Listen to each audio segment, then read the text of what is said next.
পাশেও কিছু টমেটো পেকেছে, আমি সেগুলো তুলবো আর সেটা আপনাদের সঙ্গে শেয়ার করছি। দেখেন কত সুন্দর হয়েছে মাশাআল্লাহ। আরও কিছু টমেটো পেকেছে, আমি সবগুলো আপনাদের সঙ্গে শেয়ার করছি।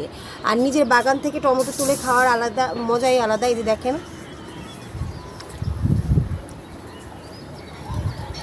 এভাবে গাছ থেকে টমেটো তুলে খাওয়ার কিন্তু মজা অন্যরকম। আর নিজের ছাদ বাগান থেকে যদি সেটা পারা, সেটা তো আরও অতুলনীয়। এটা স্বাদ এবং টেস্ট দুটোই বাজারের চাইতে অনেক বেশি। আর এটা ভিটামিন সি সমৃদ্ধ এই সবজিটা কিন্তু শীতকালে খুব ভালো পাওয়া যায়। আপনারা চাইলে এটাকে ফ্রোজেন করেও রাখতে পারেন সারা বছরের জন্য। আর এটা খেলে কিন্তু শরীর রোগ প্রতিরোধ ক্ষমতা বাড়ে। আর টমেটো কিন্তু কাঁচা খেলেই বেশি ভালো, তাহলে ভিটামিন সিটা পুরোপুরি পাওয়া যায়। কিন্তু যদি আপনি রান্না করে খান, ভিটামিন সি কিন্তু নষ্ট হয়ে যায়। যতদূর সম্ভব প্রতিদিন আপনি সালাদের হিসেবে টমেটো খেতে পারেন। টমেটো কিন্তু আসলে অনেক পুষ্টিকর এবং অনেক সুস্বাদু একটা সবজি। হ্যালো এভরিওয়ান, আসসালামু আলাইকুম। এর আগে আমি আপনাদেরকে আমার টমেটো বাগানটা দেখিয়েছিলাম। আজকে দেখাচ্ছি এই টমেটো বাগানের টমেটোগুলো কিন্তু পাকা শুরু হয়ে গেছে।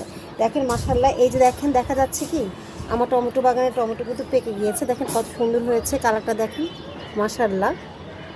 আর এই যে দেখেন, ডালটা তুলে আমি আপনাদেরকে দেখাচ্ছি যে কতগুলো টমেটো হয়েছে আর কি পরিমাণ হয়েছে। ডাল ভেঙে ভেঙে পড়ছে, ডাল ঝুলে ঝুলে আছে, দেখেন মাশাআল্লাহ।